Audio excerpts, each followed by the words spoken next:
বলিউডে হরহামেশাই দেখা মেলে যে কজন পাওয়ার কাপলদের, তাদের মধ্যে শাহরুখ খান আর গৌরী খান অন্যতম।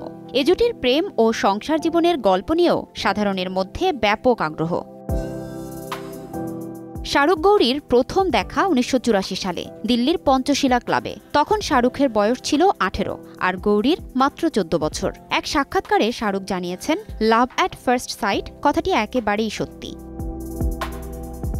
প্রথম দেখাতেই গৌরীর তুমুল প্রেমে পড়েছিলেন শাহরুখ।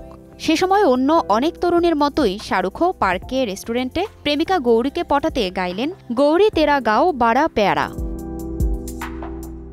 এক ভিডিও সাক্ষাৎকারে নিজের প্রেমের সময়ের কথা বলেছিলেন শাহরুখ। সেখানে মজা করে তিনি বলেন, আমার গান শুনেও গৌরী আমাকে ছেড়ে যায়নি। ও মুখের ওপর বলেছিল ফালতু। ওর নাকি খুবই সস্তা লেগেছিল আমার গান, ভাগ্যিস আমাকে না। ৮ বছর প্রেম করার পর ১৯৯১ সালের ২৬ আগস্ট শাহরুখ খানের সঙ্গে বিবাহিত জীবন শুরু করেন গৌরী। এক সাক্ষাৎকারে শাহরুখ বলেন, জীবন কাটিয়ে দিলাম শুটিংয়ের সেটে। বাচ্চারা কিভাবে বড় হয়ে গেল টেরই পেলাম না। হঠাৎ একদিন দেখলাম ওরা বড় হয়ে গেছে। ওদের শৈশবে আমি নেই। আমি জানি না কিভাবে হাঁটা শিখল ওরা। দেখতে দেখতে শাহরুখ খান ও গৌরী দম্পতি বহু বসন্ত পার করলেন এক ছাদের নিচে। কত কাব্য মহাকাব্য রচিত হলো এই সময়ে। কত ছবি ব্লকবাস্টার হিট করলো, ফ্লপ করলো। দেখতে দেখতে বড় হয়ে গেল আরিয়ান, সুহানা, আব্রাহাম। এই বেলায় এসে যেন হুঁশ ফিরেছে শাহরুখের।